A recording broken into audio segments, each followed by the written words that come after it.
Sir ଆପଣଙ୍କୁ news ରୁମକୁ ସ୍ୱାଗତ କରୁଛି। ସାର୍ ବର୍ତ୍ତମାନ ସମୟରେ ଯେଭଳି ଭାବେ ଶୀତ ଗୋଟେ ପ୍ରକାର ରାଜ୍ୟରୁ ସରିଯାଇଛି ଆଉ ଦେଖିବାକୁ ମିଳୁନି, କିନ୍ତୁ କେଉଁଠି ନା କେଉଁଠି ଗରମ ଅନୁଭୂତ ହେଲାଣି।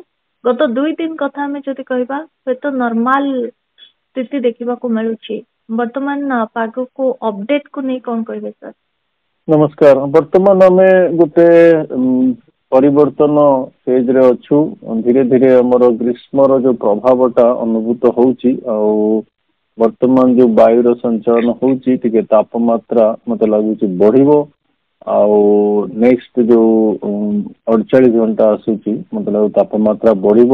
ତାପରେ 14 ପରେ ପରେ ପୁଣି ଟିକେ ତାପମାତ୍ରା ଆଂଶିକ ରୂପେ କମିବ।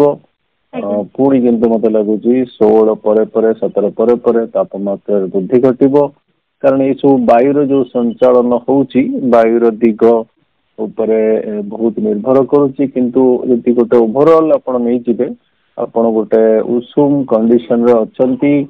ବାଦଲ ବିହୀନ ଆକାଶ, କାରଣ ବାଦଲ ସୃଷ୍ଟି କରିବା ପାଇଁ କୌଣସି ପ୍ରକ୍ରିୟା ନାହିଁ। ତେଣୁ ଦିନ ବେଳା ବହୁତ ଆପଣ ଟାଣ ଖରା ପାଉଛନ୍ତି, ଯାହା ଫଳରେ କି ସର୍ବୋଚ୍ଚ ତାପମାତ୍ରା ବଢୁଛି।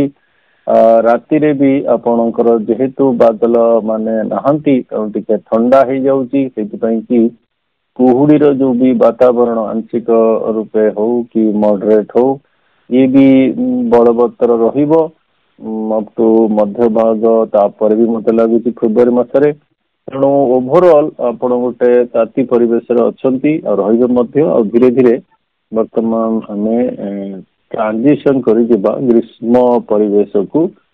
ଆଉ କେବଳ କେବଳ ଆପଣଙ୍କର ଯେହେତୁ ଉତ୍ତର ପଶ୍ଚିମ ଦିଗରୁ କେତେବେଳେ ଥଣ୍ଡା ବାୟୁର ପ୍ରବାହ ଆରମ୍ଭ ହେଇଯିବ, ତେଣୁ ସେଇ ଯୋଉ ସମୟ ସୀମା ଟା ଲାଗୁଛି 14 ଆଉ 15, ଏଇ ଯୋଉ ସମୟ ସୀମାରେ ଟିକେ ତାପମାତ୍ରା କମି ଯାଇପାରେ। କିନ୍ତୁ ଓଭରଅଲ ଆପଣ ତାତି ବାତାବରଣରେ ହିଁ ରହିବେ। ସାର୍ ଦେଖିବାକୁ ମିଳୁଛି ଯେ ସ୍ଥାନେ ସ୍ଥାନେ ଯେମିତି କି ତାତି କଣ୍ଡିସନରେ ରହୁଛି ରାଜ୍ୟ, କିନ୍ତୁ କଥା ଆମେ ଯଦି କହିବା ଯେ ସୁନ୍ଦରଗଡ଼ ଜିଲ୍ଲାର କୋହିଡା ଯୋଉ ଗିଡେଇ ଅଞ୍ଚଳରେ ବର୍ତ୍ତମାନ ମଧ୍ୟ ତାପମାତ୍ରା 10 ଡିଗ୍ରୀ ତଳେ ରହୁଛି, ଯାହାକି କମେଣ୍ଟରେ ସେଠାକାର ଜଣେ ବ୍ୟକ୍ତି କହିଛନ୍ତି। ସେ କଥାକୁ ନେଇ କଣ କହିବେ? କାରଣ ସ୍ଥାନେ ସ୍ଥାନେ କାହିଁକି ତାପମାତ୍ରା ବୃଦ୍ଧି ପାଉଛି ଏବଂ ସ୍ଥାନେ ସ୍ଥାନେ ତାପମାତ୍ରା କମ ରହୁଛି?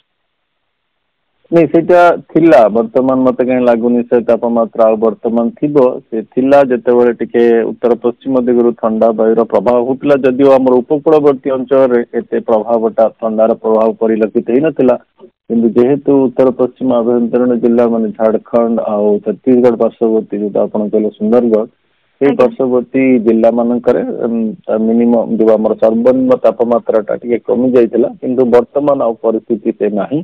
ବର୍ତ୍ତମାନ ତାପମାତ୍ରା ସର୍ବୋଚ୍ଚ ହଉ କି ସର୍ବନିମ୍ନ ତାପମାତ୍ରା ହଉ, ମତେ ଲାଗୁଛି ବଢିକି ରହିବ। କେବଳ ପୁଣି 14 ତାରିଖ ଦିନ କି 15 ତାରିଖ ଦିନ ଟିକେ ତାପମାତ୍ରା କମି ଯାଇପାରେ, କିନ୍ତୁ ପୁଣି 16 ପରେ ସର୍ବୋଚ୍ଚ ତାପମାତ୍ରା ଆଉ ସର୍ବନିମ୍ନ ତାପମାତ୍ରା ଦିଟା ଯାକ ମତେ ଲାଗୁଛି ବଢିକି ରହିବ। ତେଣୁ ଆପଣ ଗୋଟେ ଉଷୁମ କଣ୍ଡିସନରେ ରହିବାର ଯଥେଷ୍ଟ ସମ୍ଭାବନା ରହୁଛି ଅଧିକାଂଶ ଫେବୃଆରୀ। କେବଳ 14-15 ମତେ ଲାଗୁଛି ଟିକେ ତାପମାତ୍ରା ପୁଣି କମି ଯାଇପାରେ। ସାର୍ ଆମ ପାଖରେ କିଛି କମେଣ୍ଟସ୍ ରହିଛି, କମେଣ୍ଟସ୍ କିଛି କ୍ୱେଶ୍ଚିନ୍ ରହିଛି, ବର୍ତ୍ତମାନ ମୁଁ ଆପଣଙ୍କୁ ପଚାରିବା ପାଇଁ ଚାହିଁବି। ଯେ ଜଣେ କମେଣ୍ଟ କରିଛନ୍ତି ଯେ ତାଙ୍କର କ୍ୱେଶ୍ଚିନ୍ ରହିଛି, କାଳବୈଶାଖୀ କେବେ ହବ? କାଳବୈଶାଖୀର ଯୋଉ ପ୍ରଭାବଟା ଆମର ଏପ୍ରିଲ ମେ ରେ ହୁଏ, କିନ୍ତୁ ଆଗରୁ ବି ହେଇଯାଇପାରେ। କାରଣ ଯେତେବେଳେ ତାର ଯୋଉ ପାରିପାର୍ଶ୍ୱିକ ଅବସ୍ଥା ସେଇଭଳିଆ ସୁହାଇଥାଏ, ଟିକେ ତାପମାତ୍ରା ଅଧିକା ହେଇଗଲେ କାଳବୈଶାଖୀର ସମ୍ଭାବନା ସୃଷ୍ଟି ହେଇପାରେ। କିନ୍ତୁ ବର୍ତ୍ତମାନ ଯୋଉ ମୋଟାମୋଟି ମତେ ଲାଗୁଛି ଯେ କାଳବୈଶାଖୀର ବର୍ତ୍ତମାନ ସମ୍ଭାବନା ନାହିଁ। କିନ୍ତୁ ଫେବୃଆରୀରେ ଯୋଉ ଶେଷ ସପ୍ତାହ ରହୁଛି, ସେଥିରେ କିଛିଟା ବାଦଲ ହବାର ସମ୍ଭାବନା ରହୁଛି। ଦେଖିବା କଣ ହଉଛି। କିନ୍ତୁ ବର୍ତ୍ତମାନ ଆପଣ ଯଦି ଗୋଟେ ହପ୍ତାହ ବି ଆଖି ଆଗରେ ବିଶ୍ଳେଷଣ କରିବେ, ବେଶୀ କିଛି ନାହିଁ। ଫେବୃଆରୀ 20 ତାରିଖ ପରେ କିଛିଟା ବାଦଲ ସୃଷ୍ଟି ହେଇପାରେ। କିନ୍ତୁ କାଳବୈଶାଖୀର ଯୋଉ ଭଲ ପରିବେଶ ଏପ୍ରିଲ ଆଉ ମେ ମାସ, ଏଇ ଯୋଉ 2ଟା ମାସରେ ହେବାର ସମ୍ଭାବନା ରହିଛି। ରହିଥାଏ।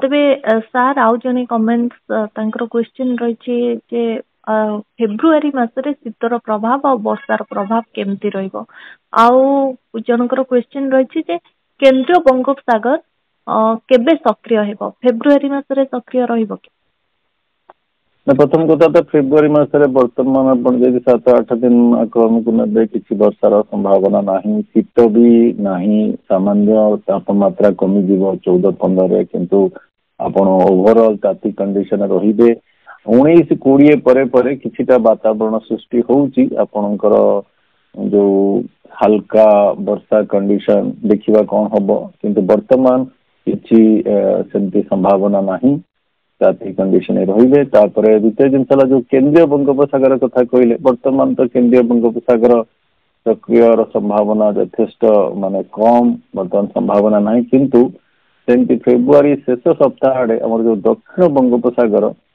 टिके सक्रिय हो पारे गोटे घूर्णिबलय क्षेत्र सृष्टि हो पारे किंतु केंद्रीय बंगोपसागर जो एक्टिविटीज वर्तमान किसी नहीं मे मासरे देखिया कौन हम सर आउ गोटे शेष कमेंट्स जा रही क्वेश्चन रही जे मार्च मासरे बात्या हेबो के कारण मॉडल माने किछि आवाज देलेनी कोन कहबे नहीं मार्च मासरे तो सेमती किछि मते लागुनी केवल फेब्रुआरी शेष सप्ताह रे गोटे घूर्णिबलय दक्षिण बंगोपसागर सृष्टि हो पारे किंतु केंद्रीय बंगोपसागर कौन एक्टिविटीज नहीं मार्च रे भी मते कहीं किछि लागुनी आपण को अपेक्षा करिया पड़िबो मे रमर जो बात्यार जो समय सीमा थाए जो ऋतु चक्र थाए प्री मनसून रेटा हूँ मे आ जून मास मजा लगुच से पर्यंत आपण को अपेक्षा करिया पड़िबो सर आमे जदि विगत वर्ष मान को तर्जमा करिबा तबे विगत वर्ष मानकरे फेब्रुआरी मासरे अधिकांश कुहुड़ी स्थिति देखिबा को मिली थाए घन कुहुड़ी स्थिति देखिबा को मिली थाए जेतु वर्तमान फेब्रुआरी मास चली एई मास शेष सुधा से भली किछि स्थिति लागी रहिबो कि हाँ ए वर्ष गोटे टिके यूनिक सिचुएशन होइछि ओडिशा उपकूलवर्ती अंचल रे आपण जनवरी 20 पर देखिबे आपनकर जो कुहुडीर प्रभावटा बड़बत्तर अछि से भी लागुछि फेब्रुआरी शेष सप्ताह पर्यंत मते लागुछि 20-21 पर्यंत रही पारे तार मोटामोटी जो कारणटा लगुच जो गुरुचाप क्षेत्र बारंबार आमर उत्तर आ केंद्रीय बंगोपसागर सृष्टि होउछि जोटा आमर अरब सागर रु आसुछि आ केंद्रीय भारत दक्षिण भारत देखी उत्तर आ केंद्रीय बंगोपसागर रही जाउछि तेणु तार जो प्रभाव रे वायुमंडल तल स्तर रे बहुत आर्द्रतापूर्ण वायु जाउछि जेहेतु आमर फेब्रुआरी मासरे टिके ठंडा रहुथिला आगुरु किंतु एबे जो परिस्थिति आसुछि आपणकर ये जो ठंडाटा आमर नॉर्मल ठंडा नुहे आप जनवरी मासरे ठंडाटा सरी जाइए तो उत्तर पश्चिम जो ठंडा भी आसले ये जो आप सकाळ बेला ठंडा देखुं रेडिएशनल कूलिंग ताने आपण दिन बेला टिके स्थल भागटा गरम हो बादल विहीन आकाश शीघ्र ठंडा हो जाती तेणु से जो कुहुड़ीर जो समस्याटा रहुची कारण वायुर जो चलनटा जल भाग स्थल भाग को निरंतर भाव में चली जनवरी 20 परे परे ओडिशा उपकूलवर्ती अंचल पार्श्ववर्ती जिला मानक द्वितीय जिनस जो पचारे फेब्रुआरी मासरे जो गरम हवा हाँ ये गोटे नुआ जिनस परिलक्षित हो विगत 4-5 वर्ष है आईटा आमर जो जलवायु जो परिवर्तन यहाँ मत लगुच सीधा सड़क प्रभाव जनवरी मासर आमर सबुठ उत्तप्त जनवरी मास रहा 2025 मसीहा 2024 मसीहा भी उत्तप्त वर्ष रहा फेब्रुआरी मास भी जदि आम हिट वेव कंडीशन नहीं कि 40 ऊपर तापमात्रा जाऊनी किंतु अहेतुक तापमात्रा वृद्धि होउची एटा गोटे जलवायु परिवर्तन मत लगुच सीधा सड़क प्रभाव यहाँ केवल ओडिशा नुहे ओडिशा सहित बड़ अंचल गोटे महाराष्ट्र छत्तीसगढ़ तेलंगाना इसी उत्तर आंध्र प्रदेश मध्य प्रदेश पश्चिम बंग झारखंड गोटे बड़ अंचल ताती वातावरण रहुची तेणु टिके समर जो टिके अर्ली अनसेट हला भलिया लागुची एटा गोटे जलवायु परिवर्तन बोली मते जहाँ लागुची।